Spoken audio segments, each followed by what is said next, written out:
സ്മാർട്ട്ഫോണുകളിൽ ഫോട്ടോകളും വീഡിയോകളും വർദ്ധിച്ചുവരുന്നതോടെ സ്റ്റോറേജ് കുറയുന്നത് വലിയൊരു പ്രശ്നമായി മാറിയിരിക്കുകയാണ്. ഈ സാഹചര്യത്തിലാണ് ഗൂഗിൾ ഫോട്ടോസിലെ ഫ്രീ അപ്പ് സ്പേസ് എന്ന ഫീച്ചർ കൂടുതൽ പ്രസക്തമാകുന്നത്. ഉപയോക്താക്കളുടെ ഫോണിലെ ഫോട്ടോകൾ ക്ലൗഡ് ബാക്കപ്പുമായി താരതമ്യം ചെയ്ത് സുരക്ഷിതമായി സൂക്ഷിച്ചിട്ടുള്ള ഫയലുകൾ ഫോണിൽ നിന്ന് നീക്കം ചെയ്യാൻ ഈ സംവിധാനം സഹായിക്കുന്നു.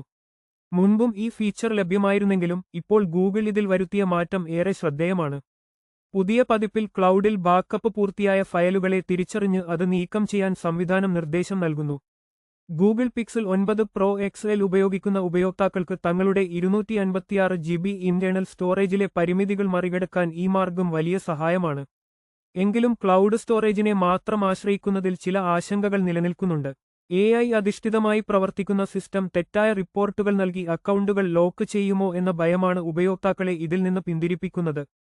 കൂടാതെ ക്ലൗഡിൽ നിന്ന് വീഡിയോകൾ കാണുമ്പോൾ ലോക്കൽ കോപ്പിയേക്കാൾ ഗുണനിലവാരം കുറയുമോ എന്ന ആശങ്കയുമുണ്ട്. ചുരുക്കത്തിൽ ഫോണിലെ സ്റ്റോറേജ് തികയാതെ വരുന്ന സാഹചര്യത്തിൽ ഗൂഗിൾ ഫോട്ടോസ് നൽകുന്ന ഈ സൗകര്യം വളരെ ഫലപ്രദമാണ്.